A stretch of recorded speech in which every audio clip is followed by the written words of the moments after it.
Bonjour, alors aujourd'hui je vais vous parler de ce qui est purification des pierres énergétiques. Donc tous nos jolies petites pierres qu'on apprécie porter sur soi, en bijoux, dans la poche ou dans son intérieur, eh bien c'est vraiment très important de faire le processus de les purifier régulièrement. C'est-à-dire que c'est des pierres qui vont nous donner leur énergie, mais en même temps, elles vont aussi se charger justement de tout ce qui n'est pas bon pour nous. Donc en fait, au bout d'un moment, les pierres peuvent aussi se saturer et même des fois se casser, donc dans des cas un petit peu plus extrêmes. Mais vraiment, elles ont besoin qu'on prenne soin d'elles, comme on fait, nous, on a l'habitude de faire notre nettoyage physique, de prendre une douche régulièrement. Et c'est pareil avec les pierres, on va aussi s'en occuper, les purifier pour qu'elles puissent en fait vraiment nous redonner leur plein potentiel. Donc, on verra dans une prochaine vidéo aussi après comment on va les recharger parce que la purification c'est la première étape, c'est l'étape indispensable. Mais c'est très important aussi de passer par la phase de leur redonner leur plein potentiel. Alors, quelques petites astuces. Donc, les pierres, c'est un peu compliqué des fois. On entend qu'il y a certaines pierres qui aiment l'eau, d'autres pas, d'autres le sel. Peut-être que vous arrachez un peu les cheveux avec tout ça. Donc, si vous voulez vous simplifier la vie, dites-vous que toutes les pierres supportent l'encens.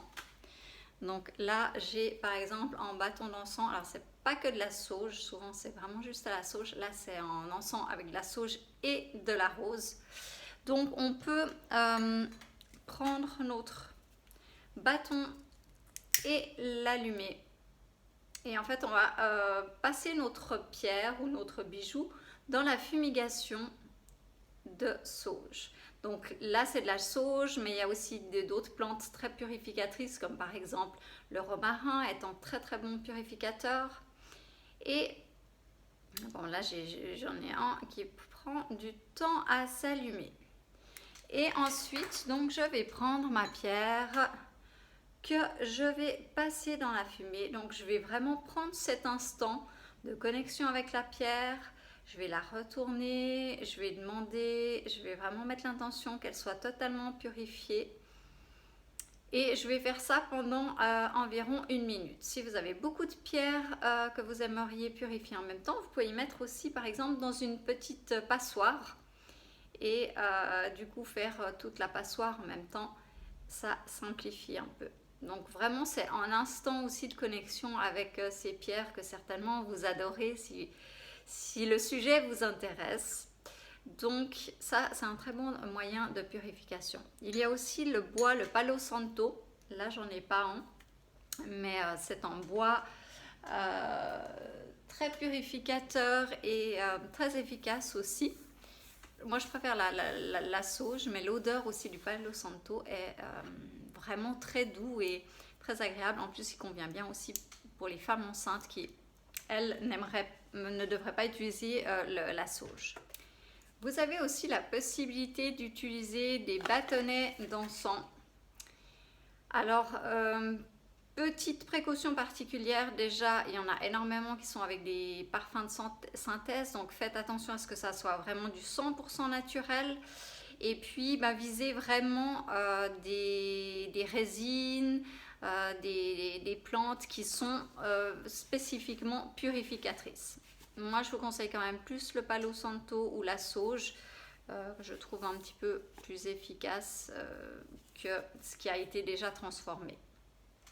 Ensuite, une autre technique qui va pour toutes les pierres, c'est de faire un système style bain-marie.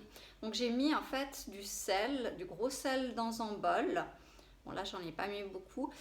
Et au lieu de mettre nos pierres directement dedans, parce qu'il y a certaines pierres qui ne vont pas aimer, eh bien je prends un autre récipient où je mets mes pierres et en fait le travail va se faire en diffusé.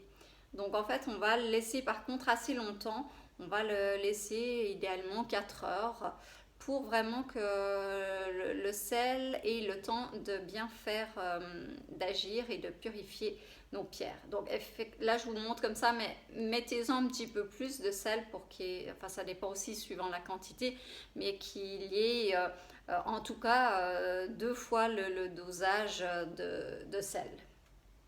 Ça, c'est une bonne technique. Sinon, pour les pierres que vous savez qui peuvent supporter l'eau, vous prenez votre pierre et je vous conseille de la passer sous l'eau du robinet. Vous laissez couler l'eau dessus. Vous pouvez la mettre comme ça entre vos mains et vous mettez l'intention qu'elle soit purifiée de tout ce qui est caché, invisible, et vous laissez couler l'eau, en tout cas une bonne minute dessus. Après, bien sûr, ça dépend aussi de ce qu'on en a fait, hein. Bien sûr, si on a fait un travail énergétique sur quelqu'un, qui a eu vraiment un gros travail qui s'est fait, je vous conseille de vraiment faire le bon travail avec, plutôt de la sauge, ou la technique avec le sel et le bol. Et puis, bien sûr, il y a d'autres techniques de mettre aussi directement dans le sel, mais vraiment soyez sûr que c'est une pierre qui n'est pas poreuse, qui ne va pas ternir, que le sel ne va pas la ternir, pardon. Donc, c'est aussi une façon de faire. Donc là, vous y laisserez en tout cas bien 2 heures dedans.